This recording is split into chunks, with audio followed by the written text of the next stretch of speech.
ရုပ်ရှင်ရဲ့အစကိုတော့1989ခုနှစ်ဂရိနိုင်ငံကမိန်းကလေးငယ်တဦးရဲ့10 နှစ်ပြည့်မွေးနေ့ပါတီမှာစဖွင့်ထားပါတယ်။သူမရဲ့အဖိုးဟာရှေးဟောင်းဒသနပညာရှင်ရုပ်ပုံပါတဲ့ဆွဲသီးတစ်ခုကိုသူမရဲ့လယ်ဘေးမှာဆွဲပေးပြီးနောက်ထပ်တစ်ခုကိုလည်းပေးခဲ့ပါတယ်။ဒုတိယဆွဲသီးကိုတော့သူမအချစ်ရဆုံးသူကိုပေးလိုက်ဖို့အဖိုးကပြောတဲ့အခါမှာမိန်းကလေးကဝမ်းသာအားရသဘောတူလိုက်ပါတယ်။ဒီလိုနဲ့ပဲဇက်ဝင်ကန်ကအနှစ်20အကြာ2000ခုနှစ်ကိုကူးသွားခဲ့ပြီးအဲ့ဒီမှာကလီယိုဆိုတဲ့မိန်းကလေးဟာသူမရဲ့အခင်ဆုံးတငယ်ချင်းဖြစ်တဲ့ဒါနိုင်ရဲ့သူတို့ရဲ့ရည်စားတွေနဲ့အတူကိုမွေးနေ့ပွဲကျင်းပနေတာကိုတွေ့ရပါတယ်။အဲဒီနောက်တော့မိန်းကလေးနှစ်ယောက်အိမ်သာထဲကိုသွားတဲ့အခါမှာတော့ကလီယိုဟာအဖိုးပေးခဲ့တဲ့ရှေးဟောင်းဒသနပညာရှင်ရုပ်ပုံပါတဲ့ဆွဲသီးကိုပဲဆွဲထားတာကိုတွေ့ရပါတယ်။ကားခုံပြော်ပါပြီးသွားတဲ့နောက်မှာတော့ကလီယိုရဲ့ရည်စားမန်တော့စ်ကသူမကိုပြောစရာအရေးကြီးရှိတယ်ဆိုပြီးတော့ပြန်ကြားဆိုပြီးတော့အတင်းပြောလာပါတယ်။ဒါကြောင့်မလို့သူတို့စုံတဲ့ဟာလေတငယ်ချင်းတွေကိုနှုတ်ဆက်ပြီးတော့မော်တော်ဆိုင်ကယ်နဲ့ပဲထွက်လာခဲ့ကြပါတယ်။လမ်းမှာခဏမောင်းပြီးသွားတဲ့နောက်မှာတော့လမ်းဘေးမှာရပ်လိုက်ကြပြီးမန်တော့စ်ကအဲ့ဒီအချိန်မှာပဲသူ့ရေးစားကိုလက်ထပ်ဖို့ကန့်လန့်လိုက်ပါတယ်။ကလီယိုကလည်းအရန်ကုန်မှပျော်ရွှင်သွားခဲ့ပြီးတော့ဘာမှကိုတွန်းဆုတ်မနေပဲလက်ခံလိုက်ပါတယ်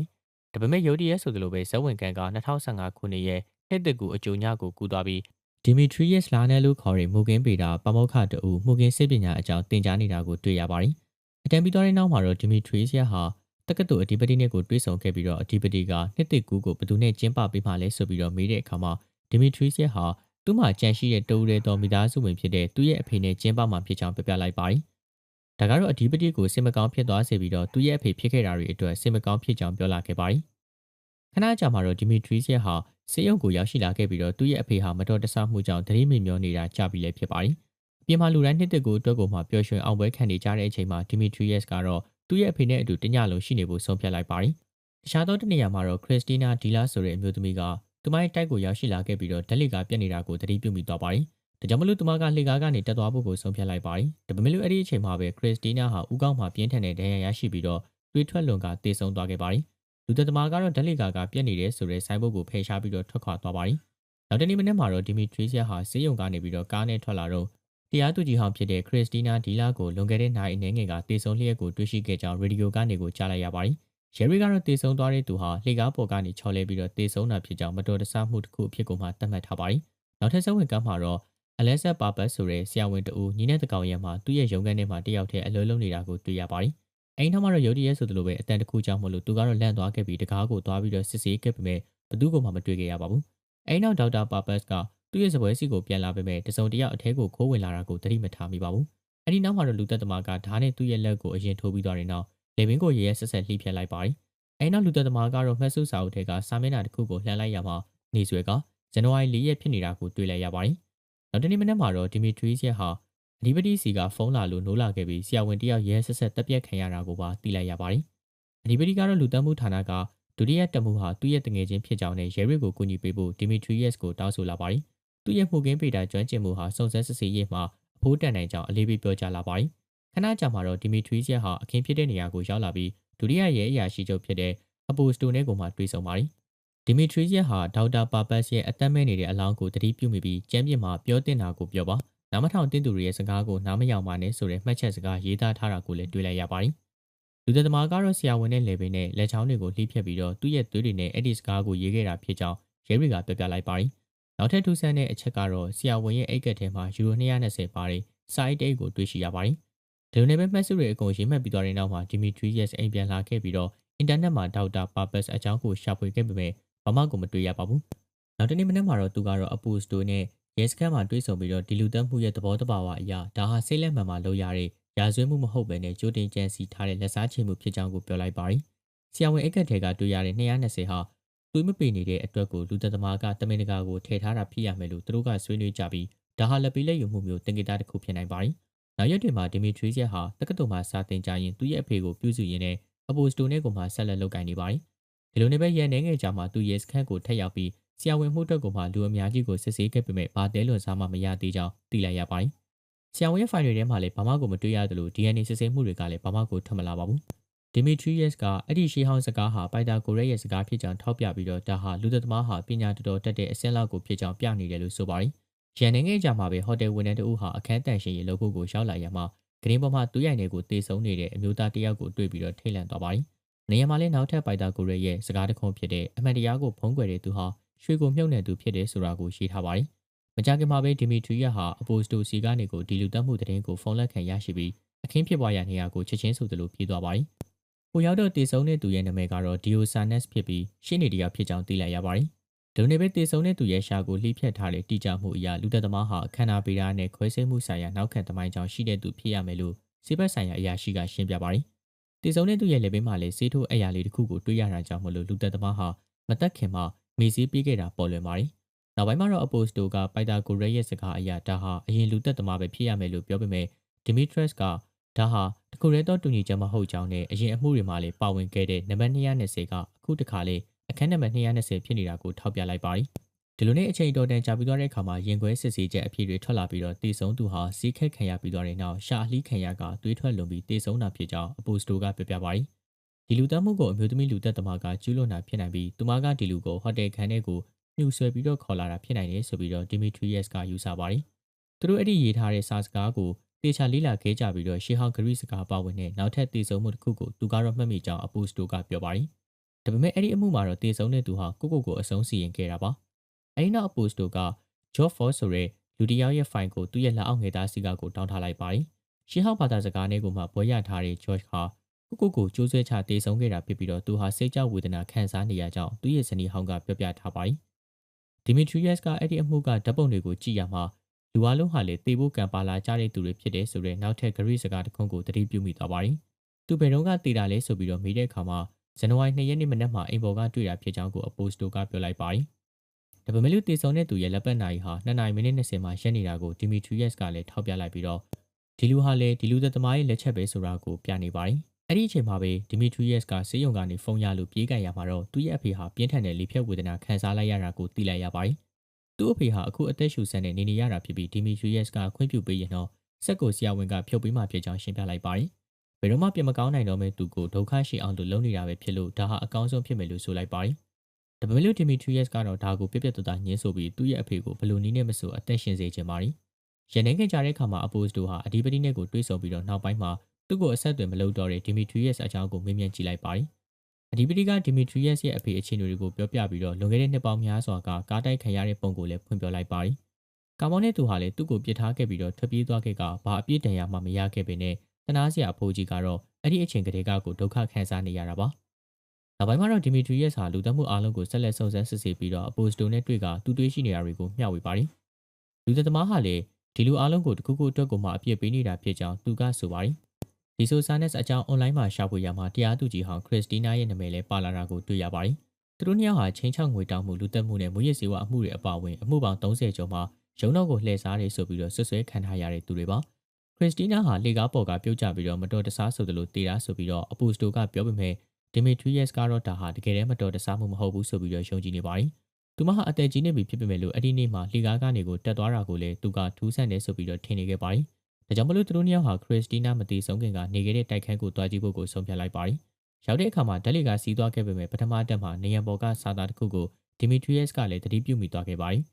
အဲ့ဒါကတော့အရာအလုံးဟာနံပါတ်1အရာဖြစ်ပျက်နေတာဖြစ်ပြီးတစ်ဟာလည်းအရာအလုံးရဲ့အစဖြစ်တယ်ဆိုတဲ့နောက်ထပ်ရှေးဟောင်းဂရိစကားကိုတွေးလိုက်ရပါတယ်။ဒါအပြင်ဓာတ်လေကားမှာကီလို220တင်ဆောင်နိုင်တယ်လို့ရေးထားတာကိုတွေးလိုက်ရတဲ့အတွက်တရားသူကြီးဟောင်းတည်ဆုံမှုဟာမတော်တဆမှုမဟုတ်ပဲနဲ့လူတက်မှုဖြစ်ကြောင်းတက်တည်ပြလိုက်တယ်လို့ဖြစ်သွားပါတယ်။နောက်တနေ့မနက်မှာတော့ဒီမီထရီယက်စ်အဓိပတိနဲ့ကိုမှတွေးဆုံပြီးပိုက်တာဂိုရက်ရဲ့စကားတွေနဲ့နံပါတ်220ကိုထားခဲ့တဲ့လူတက်မှု၄ခုအကြောင်းပြပြပါတယ်။သူဘယ်လိုရှေ့ဆက်ရမလဲမသိကြောင်းနဲ့ဝန်ခံတဲ့အခါမှာအဓိပတိကဂရီသမိုင်းကိုနှက်ဆက်တဲ့ပြင်သစ်တင်ချပါမောက္ခဖြစ်တဲ့မာဆယ်အကြောင်းကိုပြပြလာပါတယ်။မာဆယ်ဟာတက္ကသိုလ်မှာကျင်းပမယ့်ညီလာခံမှာဟောပြောသူအဖြစ်ကိုလာမှဖြစ်လို့ဒါဟာသူ့ကိုတွေးဖို့အခွင့်ကောင်းပါပြီ။အဲဒီနောက်ဆက်ဝင်ခံကညီလာခံကိုကူးသွားခဲ့ပြီးပမောက္ခမာဆယ်စကားပြောနေတာကိုတွေ့ရပါတယ်။အဲဒီနောက်မှာတော့ဒီမီထရီယက်စ်ကသူ့ရဲ့နားကိုချင်းကပ်ပြီးအဓိပတိကလွှတ်လိုက်တာဖြစ်ကြောင်းပြောလိုက်ပါတယ်။ပိုက်တာဂိုရက်ရဲ့စကားတွေနဲ့နံပါတ်220ပါဝင်နေတဲ့ရာဇဝတ်မှုအကြောင်းကိုရှင်းပြပြီးဒါကဘာကိုဆွလို့တာလဲဆိုတာကိုကူညီပေးဖို့တောင်းဆိုပါတယ်။ပမောက္ခကတော့ကြောက်တင်ပုံမှာ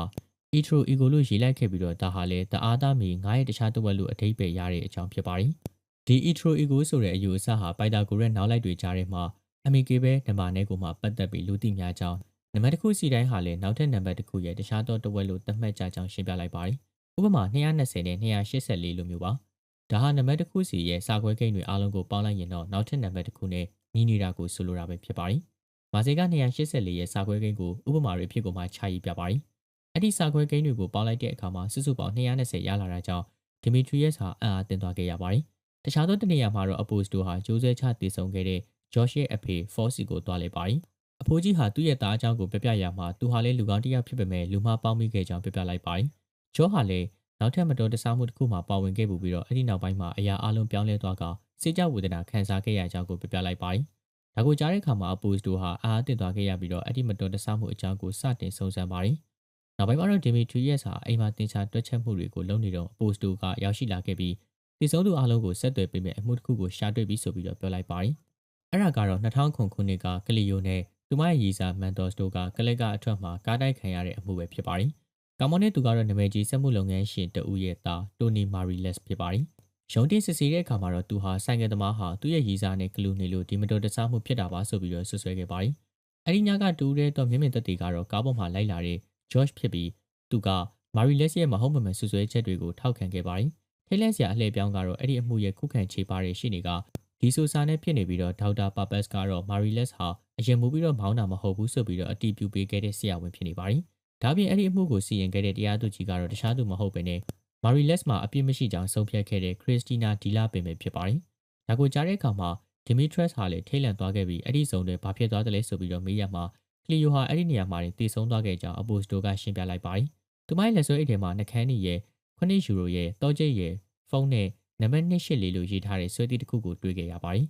အဲ့ဒီချက်ကတော့ဒီမီထရီယက်စ်ကိုမှင်တက်သွားစေပြီးတော့သူချက်ချင်းပဲကြောက်တင်ပုံပေါ်မှာတစ်ခုခုရေးမှတ်နေတော့မှပဲအပိုစတိုစီကိုဖုန်းတစ်ချက်ဝင်လာခဲ့ပါတယ်ဖုန်းပြောပြီးသွားတဲ့နောက်မှာတော့မာရီလက်စ်ဟာလွန်ခဲ့တဲ့24နာရီကပျောက်ဆုံးနေတာမို့လို့သူတို့နောက်ကျသွားပြီဖြစ်ကြောင်းအပိုစတိုကပြပြပါတယ်ဒါပေမဲ့လို့ဒီမီထရီယက်စ်ကတော့မာရီလက်ဟာအသက်ရှင်နေသေးတယ်ဆိုပြီးတော့ခိုင်ခိုင်မာမာပြောခဲ့ပါတယ်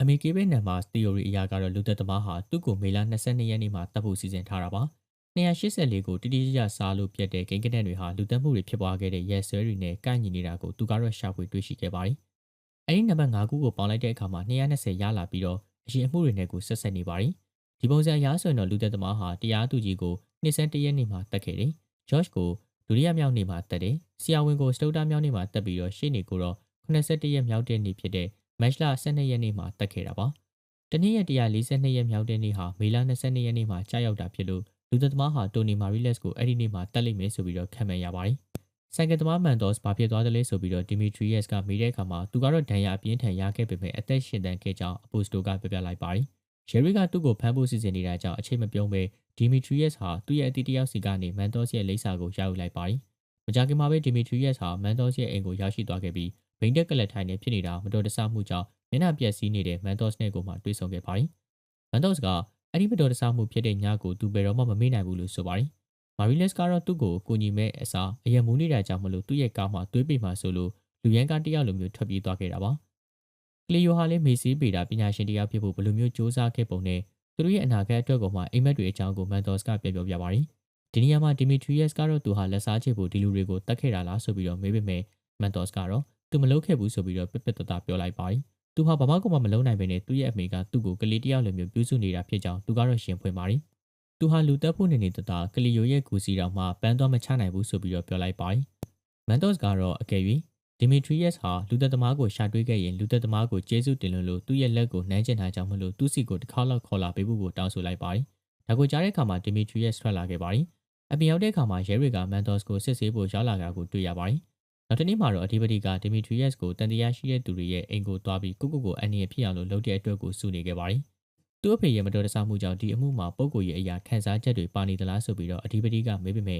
့ဒါဟာမဟုတ်မမှန်ကြောင်းသူကရှင်းပြပါတယ်။အဲ့ဒီအချိန်မှာပဲအပိုစတိုစီကဖုန်းလာခဲ့ပြီးတော့မာရီလက်စ်ဟာသူခန့်မှန်းထားတဲ့အတိုင်းမေလ22ရက်နေ့ဖြစ်တဲ့အဲ့ဒီမှာပဲတက်ခံလိုက်ရကြောင်းသိလိုက်ရပါတယ်။မကြာခင်မှာပဲဒီမီထရီယက်စ်ဟာအခင်းဖြစ်ပွားရာနေရာကိုရောက်လာပြီးတော့မာရီလက်စ်ရဲ့အလောင်းဟာချီနှောင်ထားခဲ့ခံရပြီးရင်ဘတ်ကိုလှိဖြတ်တာကိုခံလိုက်ရတာကိုတွေ့ရပါတယ်။အနားမှာငါဘာမှခဲ့တယ်လေ။ဘာကောင်းတာတွေလုပ်ခဲ့တယ်လေ။ဘာလို့ဖို့မင်းနေခဲ့တယ်လဲဆိုတဲ့နောက်ထပ်ဂရီစကားတစ်ခုကိုရေးသားထားပါတယ်။မာရီလက်စ်ဟာလည်းမသေးခင်မှာမေစီပေးခံထားရပြီးတော့လူသက်သမားဟာမေစီပေတာကိုကောင်းကောင်းနားလည်သူဖြစ်ရမယ်ဆိုပြီးတော့စေဘက်ဆိုင်ရာအရာရှိကရှင်းပြလိုက်ပါတယ်။ဘာလို့လဲဆိုတော့တည်ဆုံတဲ့သူတို့ဦးချင်းစီရဲ့ရာဇဝတ်မှုဟာတဘာဝပုံမှုတည်ပြီးတော့မတူညီတဲ့စေဝါတွေကိုတုံးထားလို့ပါ။တည်ဆုံတဲ့သူရဲ့ရင်ဘတ်မှာရိုင်းနှံထားတဲ့နံပါတ်220ပါတဲ့လိုင်စင်ပြားတစ်ခုကိုလည်းသူကပြသနေပါတယ်။အဲဒီနောက်တော့အပိုစတိုကတော့မန်ဒေါ့စ်မှာခိုင်လုံတဲ့တပ်တွေရှိတာကြောင့်မလို့သူ့ကိုတန်တရားရှိတဲ့သူစီးရင်ကနေဖယ်ထုတ်လိုက်ကြောင်းပြောလိုက်ပါတယ်။သူကတော့ပါမောက္ခကိုကူညီပေးတဲ့အတွက်ကိုကျေးဇူးတင်စကားပြောပြီးတော့အချက်လက်တွေအားလုံးကိုစစ်ဆေးပြီးသွားရင်လူသက်သမားကိုဖမ်းမိမှာဆိုပြီးတော့အာမခံလိုက်ပါတယ် အဲ့ဒီညမှာတော့ဒီမီထရီယက်စ်ဟာဒီအမှုအကြောင်းကိုပဲတွေးနေခဲ့ပြီးကလီယိုဟာမေဇေးဗေဒပညာရှင်ဖြစ်ဖို့တင်ယူနေတာကိုပါပြန်ပြီးတော့သတိရသွားခဲ့ပါတယ်။နောက်တနေ့မနက်မှာတော့သူကတော့ကလီယိုရဲ့ဂူစီကိုတွားလည်ပြီးနံပါတ်284လို့ရေးသားထားတဲ့ဆွဲတီးတစ်ခုကိုတွေ့လိုက်ရပါတယ်။အဲ့ဒီမှာနောက်ထပ်ရှေးဟောင်းဂရိစကားဖြစ်တဲ့အနာဂတ်ကတော့လာအောင်ပါပါ။ငါကတော့လမ်းပြတ်နေစေပဲဆိုတာကိုတွေ့ရပါတယ်။အဲ့ဒီနောက်မှာတော့ဒီမီထရီယက်စ်ကမန်တော့စ်ကသူကလီယိုရဲ့ဂူစီကိုတခါမှကိုမသွားဘူးလို့ပြောခဲ့တာကိုပြန်သတိရလိုက်ပြီးတော့ဒီဆွဲတီးဟာလည်းတခြားသောတရယောက်ကလာထားတာဖြစ်ရမယ်ဆိုတာကိုသူကတော့သိသွားခဲ့ပါတယ်။အဲဒီညမှာဒီမီထရီယက်စ်တင်းချိုင်းလေးကိုပြန်သွားခဲ့ပြီးလူသက်သမားကိုစိတ်ရှည်လက်ရှည်စောင့်နေခဲ့ပါတယ်။မကြခင်မှာပဲခေါင်းဆွဲအင်ကြီးဝတ်ထားတဲ့လှုပ်ဝက်စမ်းကြဲတဲ့သူတယောက်ပန်းတွေနယ်ကိုမှရောက်လာခဲ့ပါတယ်။အဲဒီသူကနံပါတ်220လို့ရေးသားထားတဲ့ပိုက်တာကိုရဲရုပ်ပုံမှာနောက်ထပ်ဆွဲတီးတစ်ခုကိုဂူပေါ်မှာချိတ်ဆွဲလိုက်ပါတယ်။ဒီမီထရီယက်စ်ကလည်းအနားကိုတိုးသွားခဲ့ပြီးကလီယိုအပေါ်မကောင်းလုပ်ခဲ့တဲ့သူတွေကိုအပြစ်ပေးနေတာမင်းလားဆိုပြီးတော့မေးလိုက်ပါတယ်။အဲ့ဒီအချိန်မှာပဲအဲ့ဒီသူကလှည့်ကြည့်လိုက်ရမှာတော့အဲ့ဒါဟာဒါတိုင်းဖြစ်နေပါတယ်။သူမဟာ1989ခုနှစ်တုန်းကသူမရဲ့အဖိုးစီကနေဆွဲတီးနှစ်ခုလက်ဆောင်ရခဲ့တဲ့မိန်းကလေးပါ။သူမဟာဒုတိယဆွဲတီးကိုသူမနဲ့အခင်ဆုံးတငယ်ချင်းကလီယိုကိုပေးခဲ့ပါတယ်။ဒီလူသတ်မှုတွေအားလုံးကိုကျူးလွန်ခဲ့တာဒါတိုင်းဖြစ်ကြောင်းပေါ်လွင်သွားပြီးသူမကဒီမီထရီယက်စ်ကိုသူမကိုဖမ်းဖို့လာတာလားဆိုပြီးတော့မေးလိုက်ပါတယ်။သူမရဲ့အဖိုးဟာတင်ချာပညာရှင်တယောက်ဖြစ်ပြီးတော့သူမကိုအမီကေဘဲနံပါတ်တွေအကြောင်းကိုသင်ပေးခဲ့တဲ့အကြောင်းသူမကရှင်းပြပါတယ်။သူမအချစ်ရဆုံးသူဖြစ်တဲ့ကလီယိုကိုသူမကဆွဲတီးတစ်ဖက်ကိုပေးခဲ့ပါတယ်။သူတို့ဟာကျောင်းတူတူတက်ခဲ့တယ်။တက္ကသိုလ်အတူတူတက်ခဲ့တယ်။ဘာသာရေးတစ်ခုတည်းကိုပဲသင်ယူခဲ့ကြပြီးတော့သူတို့ရဲ့ဘဝတစ်ခုလုံးကိုအတူတူဖြတ်သန်းဖို့စိတ်ကူးခဲ့ကြတာပါ။ဒါပေမဲ့လို့ဒါနိုင်ဟာသူမရဲ့အခင်ဆုံးတငယ်ချင်းတွေကသူမကိုဒီလောက်ထိအစောကြီးထားသွားလိမ့်မယ်ဆိုပြီးတော့တခါမှမတွေးခဲ့ဘူးပါဘူး။ဒါကြောင့်မလို့သူမဟာတာဝန်ရှိတဲ့သူအလုံးကိုအပြစ်ပေးဖို့ဆုံးဖြတ်ခဲ့ပါတယ်။ထိတ်လန့်သွားတဲ့ဒီမီထရီယက်စ်ကတော့ဖျားသခင်ရှိကြောင်းနဲ့ခွင့်လွှတ်ခြင်းရဲ့စွမ်းအားအကြောင်းကိုသူမကိုပြောပြပေမဲ့ဒါနိုင်ကတော့သူမလှုပ်ခဲ့တာတွေအတွက်ကိုနှောင်တမရကြောင်းနဲ့သူမလှုပ်တင်တာကိုပဲလှုပ်ခဲ့တာဖြစ်ကြောင်းပြောခဲ့ပါတယ်။အဲဒီနောက်မှာတော့ဒါနိုင်ဟာအဲဒီကနေထွက်သွားခဲ့ပြီးတော့ဒီမီထရီယက်စ်ကတော့ဆေးရုံကိုသွားလိုက်ပါတယ်။သူဟာသူ့ရဲ့အဖေကိုမျက်ရည်တွေနဲ့နှုတ်ဆက်ပြီးသွားတဲ့နောက်ဝမ်းနဲ့ကြေကွဲစွာနဲ့ပဲအသက်ရှူဆက်ကိုဖြုတ်ပေးလိုက်ပါတယ်။ရန်နေငယ်ကြာသွားတဲ့အခါမှာဒီမီထရီယက်စ်ဟာအဓိပတိနဲ့တွေ့ဆုံခဲ့ပြီးတော့အဓိပတိကသူ့ရဲ့အဖေအတွက်သူ့မှန်ကန်တာကိုလှုပ်ခဲ့တာပါဆိုပြီးတော့အားပေးလိုက်ပါတယ်။ပြီးတော့တက္ကသိုလ်ကိုရောက်နေတဲ့သူ့စီကစားတိုင်ပုံးကိုပေးလိုက်ပါတယ်။အိမ်ပြန်ရောက်တဲ့အခါမှာဒီမီထရီယက်စ်ကစာအိတ်ကိုဖွင့်လိုက်ရမှာ1210လို့ရေးသားထားတဲ့ဆွဲတီးလေးကိုတွေ့လိုက်ရပါတယ်။ဒါဟာ1184နဲ့အမီကေဘဲနံပါတ်ပဲဖြစ်ပါတယ်။အဲ့ဒီအချိန်မှာဒါနိုင်ကပေးတဲ့ကျေးဇူးတင်လွှာလေးလည်းပါဝင်နေပြီးတော့ဒီမီထရီယက်စ်ကသူမကိုရဲတိုင်ဖို့မရွေးချယ်ခဲ့တာကြောင့်ပါ။ဒါနိုင်နဲ့ကလီယိုတို့ရဲ့ငယ်စဉ်ကဓာတ်ပုံလေးလည်းပါဝင်နေပြီးဒီမီထရီယက်စ်ကလည်းအဲ့ဒီပုံလေးကိုသူ့ရဲ့ပုံပြားပေါ်မှာတေချာလေးကိုချိတ်လိုက်တာနဲ့အတူပဲရုပ်ရှင်ကလည်းပြီးဆုံးသွားခဲ့ပါတော့တယ်။ကဲပေါ်ရာတို့အဆုံးလေးလိုက်ပါကြည့်ရှုပေးခဲ့ကြတဲ့အတွက်ကျေးဇူးတင်ပါတယ်။နောက်ထပ်ဗီဒီယိုတွေမှာပြန်တွေ့ကြပါမယ်။ဗီဒီယိုလေးတွေကိုကြိုက်နေတဲ့တဲ့ဆိုရင်လည်းပဲကျွန်တော်တို့ရဲ့ channel လေးကို like and subscribe လေးတွေပြုလုပ်ပေးခဲ့ကြပါဦး။